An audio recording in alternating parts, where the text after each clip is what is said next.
माँ, ससुराल जाने का तो बिल्कुल भी मन नहीं है। मेरी ननदें और सास एकदम चुड़ैल हैं, चुड़ैल। बड़ी ननद को तो नौकरी का घमंड है और छोटी ननद की जुबान तो कैंची की तरह चलती है। और मेरी सास को तो शर्म भी नहीं आती है।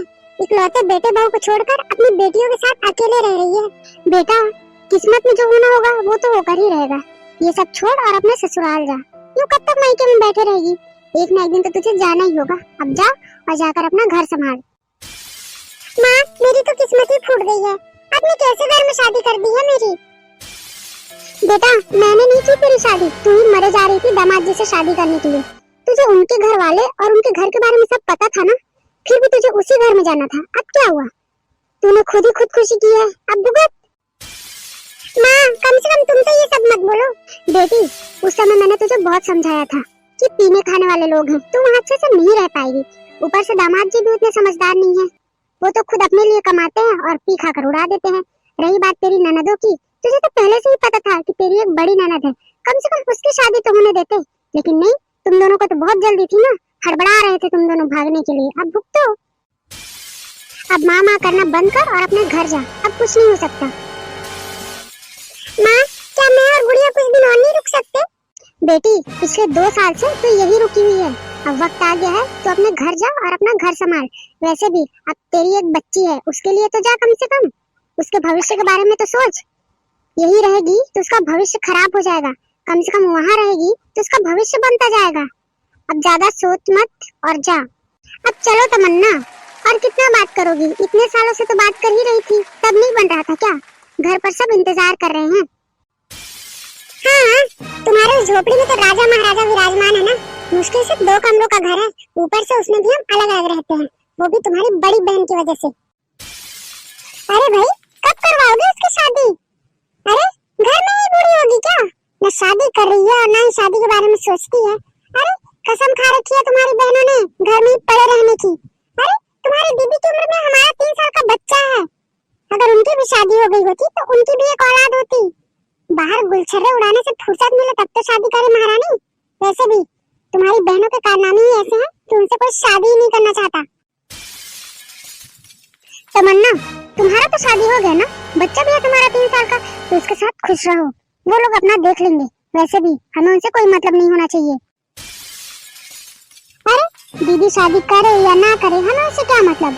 कोई उनको अपने घर की बहू बनाए या ना बनाए, हमें उनसे कोई मतलब होना ही नहीं चाहिए तमन्ना। हाँ, तुम लोग तो खानदानी गरीब हो ना, इतनी बड़ी उम्र की लड़की को घर पे बैठा के रखा है, शर्म नहीं आती? तमन्ना, तुमसे 1 साल छोटी है वो, इतनी भी बड़ी नहीं है, कहीं भी कुछ भी शुरू हो जाती हो। अरे, जगह देख लिया करो, लोग देख लिया करो, उसके बाद कुछ कहो। लेकिन नहीं, तुमने तो बस मुंह उठाया और शुरू हो गई। ये कौन सा तरीका होता है घर की बात बाहर लाने का? तुम तो बस चुप ही रहो। पता नहीं कौन से नक्षत्र में मुझे तुमसे प्यार हुआ था। कोसती हूँ मैं उस दिन को जब मैं तुम्हारे झांसे में आ गई थी। तमन्ना, सिर्फ तुम ही मुझे नहीं कोसती हो, मैं भी कोसता हूँ उस दिन को। पता नहीं क्या सोचकर मैंने तुमसे शादी करने के लिए पूरा घर सर पर उठा लिया था। अगर बदला जा सकता ना तो मैं ये खड़े खड़े बदल लेता अपना वर्तमान काल को। पता नहीं क्या सोच के मैंने तुम जैसी औरत से शादी कर ली। मेरी बहनों ने, मेरी माँ ने, मेरे पूरे खानदान ने बहुत समझाया था कि लड़की तुझसे बड़ी है, सोच विचार सब चीज अलग होगा, लेकिन नहीं, मैं तो प्यार में अंधा था ना, टैटू करवा करवा के घूम रहा हूँ। बस बस, बहुत हो गया। अब यहाँ से जाओ और फालतू का खड़े खड़े तमाशा मत करो यहाँ पे। ये तुम लोग का घर नहीं है, मेरा घर है। अरे, आ गए तुम लोग, कैसे हो तुम दोनों? ठीक है। अरे भाभी, आप लाइए गुड़िया को, मुझे दीजिए। नहीं नहीं, अभी गुड़िया को मेरे पास ही रहने दो, थक गई होगी ना। ठीक है भाभी, आप लोग बैठो, मैं चाय नाश्ता और पानी लाती हूँ। ठीक है, लेकिन थोड़ा जल्दी लाना। तो दोस्तों, आपको कुछ समझ आया? ये एक ऐसे परिवार की कहानी है जिनके परिवार में बेटे ने बड़ी बहन के रहते हुए पहले शादी कर ली, वो भी अपनी से बड़ी उम्र की लड़की से, जो घर की सबसे छोटी और कामचोर और सबसे आलसी लड़की है। और इसका सीधा असर पड़ता है उसके ससुराल पे, क्योंकि वो शादी के 1 हफ्ते बाद ही मायके में जाकर रहने लगी थी। जी हाँ, आप सही सुन रहे हैं। और दोस्तों, बात यहाँ तक खत्म नहीं हुई। बात यहाँ तक आ गई कि एक बच्चा होने के बाद भी मायके में ही पड़ी रही। उसकी सास, उसकी ननद ने उसे बहुत प्यार किया, लेकिन उसने उनकी कदर नहीं की, कभी उनकी भावनाओं को नहीं समझा। धीरे धीरे समय बीतता गया, जैसे तैसे बहू ससुराल में दिन कटती है और उसके कुछ दिन बाद फिर मायके जाती है और एक दिन अचानक उसकी बड़ी ननद जॉब से वापस आकर खाना बनाने लगती है। उतने में उसका भाई आता है। खाना बन गया क्या? नहीं बना है, अभी तो आई हूँ ड्यूटी से। अगर अभी गुड़िया की माँ होती तो अभी तक खाना बनकर तैयार हो गया होता। अभी तो घर आई हूँ, तुझे समझ में नहीं आता है क्या? दीदी रसोई में पानी भी कम है। गुड़िया की माँ रहती है तो इतना समय तक खाना भी बन गया होता और पानी भी भरा हुआ रहता। लेकिन तुम लोग तो पूरे के पूरे निकम्मी हो ना और निठल्ली हो। पता नहीं क्या खाकर माँ ने तुम लोगों को पैदा किया है। काम धाम तो आता है नहीं, बस मुंह उठा लो और चलवा लो। इनसे वही अच्छे से हो सकता है। हाँ, तुझसे बस मुंह ही चलवा लो। अगर इतना ही सोचते ना तो मेरे घर आने से पहले कम से कम झाड़ू लगा लेते, कम से कम पानी भर लेते, झूठे बर्तनों को भी उठाकर एक जगह रख देते। लेकिन नहीं, तुम दोनों बाप बेटों को तो बस औरतों पर ही डिपेंड रहना है। अरे थोड़े हाथ पैर खुद भी चला लिया करो भाई साहब। घर के सारे काम तुम लोगों को हाथों हाथ चाहिए। एक चाय की कप तुम लोग खुद नहीं उठा सकते। अरे कुछ तो शर्म करो बेशर्मो। इतना कुछ होने के बाद भी तुम लोग ताने दे रहे हो। ना तो शर्म है ना कुछ नहीं है तुम लोगों में, पूरे बेशर्म हो तुम दोनों। अरे क्या हो रहा है यहाँ पे? जुबान लड़ा रही है तुम्हारी बेटी। माँ इसकी जुबान को कंट्रोल में रखो वरना मुझसे बुरा कोई नहीं होगा। बेटा ये तू कैसे बात कर रहा है अपनी दीदी से? थोड़ा सोच समझ कर बात किया कर। कुछ भी समझ, लेकिन वो तुझसे बड़ी है। माँ ऐसी बहनों से तो अच्छा ना कोई बहन ही नहीं होती। जुबान देखिए इसकी, कैंची की तरह चलती है। अरे पैसा कमाती है तो क्या हुआ, खुद के लिए ही कमाती है, लेकिन घर के काम इससे होते नहीं है। खा खा के बर्तन रख देती है, वो भी धोए। सारे काम गुड़िया की माँ अकेले करती है।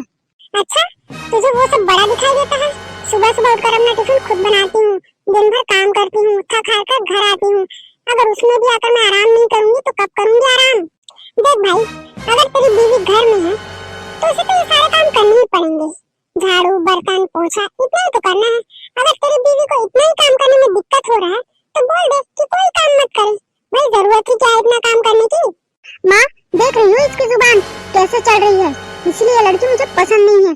बहन है तो बहन जैसी रहे वरना मत रहे। बेटा बड़ी बहन है, तुझसे जिम्मेदार है, इसने तेरी शादी के कर्जे उठाए हैं, तेरी शादी भी इसी ने की है, तुझे माँ की तरह पाला है और तू इससे ऐसे बात कर रहा है? अरे कुछ तो शर्म कर ले।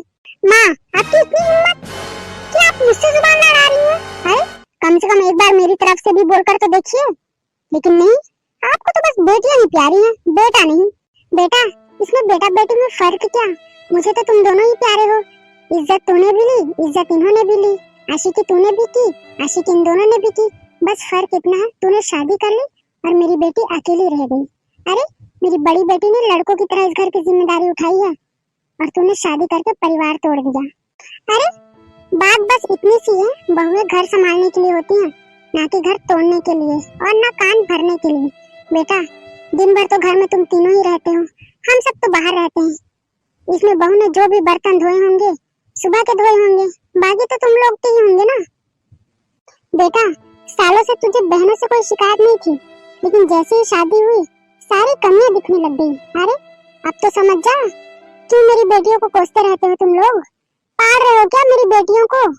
इस लायक तो है मेरी बेटियां कि अपने खर्चे खुद से उठा ले। रोहन अब तू माँ पे और मुझ पे भी हाथ उठाएगा? तेरी इतनी हिम्मत? तुम दोनों इस लायक ही नहीं हो कि कोई तुमसे प्यार करे। जब तक हाथ न उठाओ तुम लोगों को कोई बात समझ में आती ही नहीं है। इस तरह रोहन ने दोनों माँ बेटी को बाल पकड़ पकड़ कर बहुत मारा। उसके बाद उसकी दीदी ने जो फैसला लिया वो बहुत हैरान करने वाला था। तो आइए आगे देखते हैं कि क्या फैसला था। तो फिर ठीक है रोहन, तुम लोग अलग रहो और हम अलग रहेंगे। तुम लोग ही सब करते हो, हम कुछ करते ही नहीं है, तो फिर अब अकेले रहो। इसमें में तुम्हारी बीवी भी काम करके नहीं थकेगी। आखिरकार हम कब तक मार खाते रहेंगे तुम बाप बेटे की? अरे तुम लोग तो जानवर कहलाने के भी लायक नहीं हो। आखिरकार सही कहते हैं लोग, एक बहू घर बनाती भी है और तोड़ती भी है। इतना ही नहीं, बेटियां हमेशा बोझ रही हैं इस समाज में। घर वाले ये नहीं बताते कि बेटियां बोझ होती है, पहले समाज बताता है, उसके बाद घर वाले बताते हैं।